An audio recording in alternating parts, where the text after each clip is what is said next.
Okay, thank you. Who knows the symptoms of this viral disease?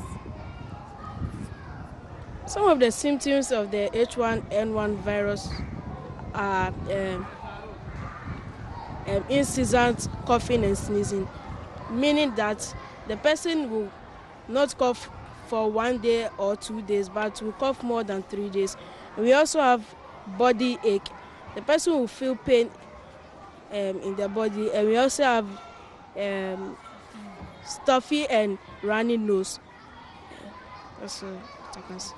Okay, does anyone also have another symptom to add to it? Well, there's also fatigue, whereby you be tired, but you don't know what you did. You've not done anything, but you are tired. Okay, so now the ways of preventing it. Like, who can give me some of the ways of preventing this viral disease?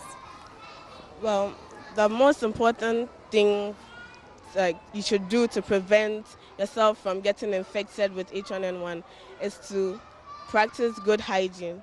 One must always wash his or her hands after shaking someone's hand or touching a surface or going to a social gathering. This will help you, this will reduce the chances of you getting infected with H1N1. What should be done when symptoms are showing in someone?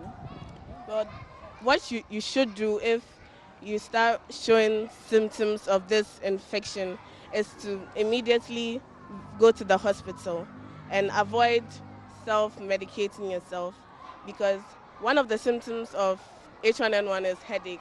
And most of the time when people get headaches, they just go for paracetamol without knowing what is causing that headache. And also, when someone gets H1N1, that person should be quarantined, which means the person should be isolated from other people to prevent these people from also getting infected with the infection. Okay, now back to the Kumasi Academy. How do you think they feel now, the students? I think if I were there, I'll feel traumatized, meaning that I'll think who will die next of the disease or who will get the disease next. Can teaching and learning still continue? I don't think so. Why? Because if the teaching goes and learning goes on, the students of the school will infect the teachers and they'll get the disease. Okay. And also, the students who should be learning will be distracted because of the deaths of so many of their friends, which will not make them learn properly. Okay. There are some misconceptions in that school that there's a curse on the school. So is it true or it's wrong, like false? It could be a curse. I'm not saying it is a curse, because it is mostly in that school that the virus is attacking. And also it is Christmas time that strange diseases and bad news and accidents happen. So that's why I think it could be a case. Do you have proof? How do you know that it's a case? Maybe we've said it already, it's caused by a virus. Why is it possible to detect that it's caused by a virus if it's a case? Well, the devil sends his agents mostly on Christmas. Are you one of the agents?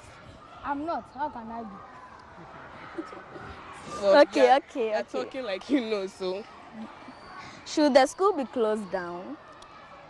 Well, I personally don't think that it should be closed down, because the school can be fumigated. They can use certain chemicals to get rid of all traces of the infection from the school. And closing down the school will mean that the children are supposed to leave the school. And if they do that, the children who are infected with this disease will spread it across Ghana, which isn't good. Okay, I have my conclusion. That means all those who are now watching this will go home, or anyone will spread the word to save a life. And also, when you shake someone's hand, you must make sure that you either have a sanitizer, which I have, or you wash your hands with soap and clean water so that you not be infected with the disease. And I've learned that in order to wash your hands and remove the dead swell, you can sing the happy birthday song for 2 times, and it will make you wash your hands for 2 minutes. So thank you all for watching us. Stay tuned. Have a good day again.